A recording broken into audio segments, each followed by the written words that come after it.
À Madame Annie Genevard. Que nous devons... Merci, Monsieur le Président. Ma question s'adresse au Premier ministre. Monsieur le Premier ministre, à la faveur d'un cavalier législatif, un amendement à la loi Macron a été adopté permettant de substituer aux fêtes d'origine chrétienne d'autres jours fériés en Outre-mer au motif de spécificités culturelles, religieuses et historiques. Cette décision choque un très grand nombre de nos concitoyens. Elle est en contradiction avec ce que demandent régulièrement nos collègues d'outre-mer. En effet, on ne peut pas tout à la fois demander une équité de traitement avec la métropole et, au nom de la singularité, réclamer un traitement différencié.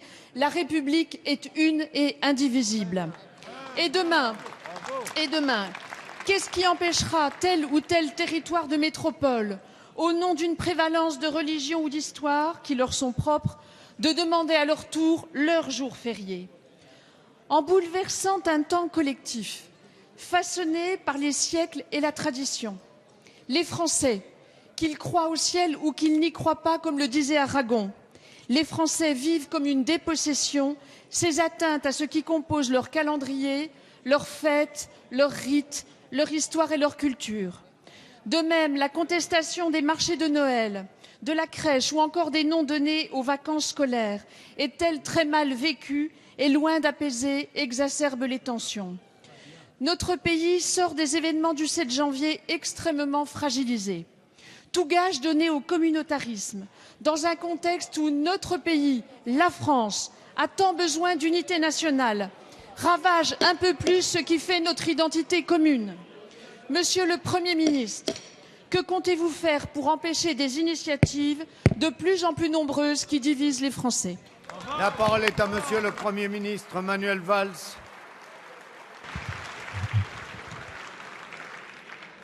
Madame la députée, au cours du débat sur la loi croissance et activité, un amendement a été déposé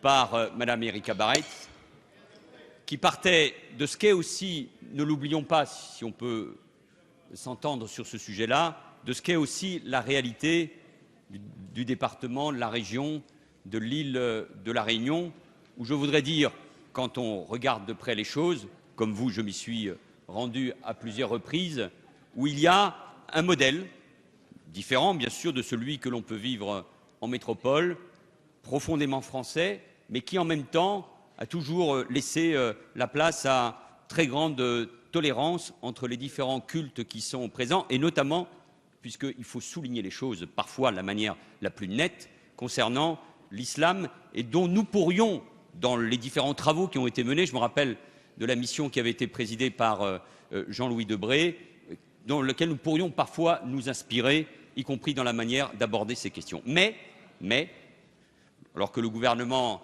avait laissé par la sagesse le débat et le vote s'exprimer, je pense que nous devrons, au Sénat, puisqu'il s'agit d'un débat parlementaire, et vous êtes soucieux, j'imagine, des prérogatives du Parlement, au Sénat comme à l'Assemblée, nous aurons l'occasion, à travers, je crois, un débat, un travail apaisé, de revenir sur ces sujets-là, parce que la diversité est une richesse. Nous le soulignons ce matin à Strasbourg avec Najat Vallaud-Belkacem et Bernard Cazeneuve. La diversité doit être une force, c'est une réalité de notre pays, et en même temps, les valeurs communes qui nous rassemblent doivent être encore plus fortes. Et donc, à partir de ce type de débat, sans créer de confusion, sans montrer du doigt personne, de la manière la plus apaisée, en oubliant les mots qui blessent, je pense que nous pouvons trouver la bonne solution, et encore une fois, en nous inspirant davantage, quand on les connaît, de ce qui se fait, de ce qui se pratique dans les départements et dans les territoires d'outre-mer.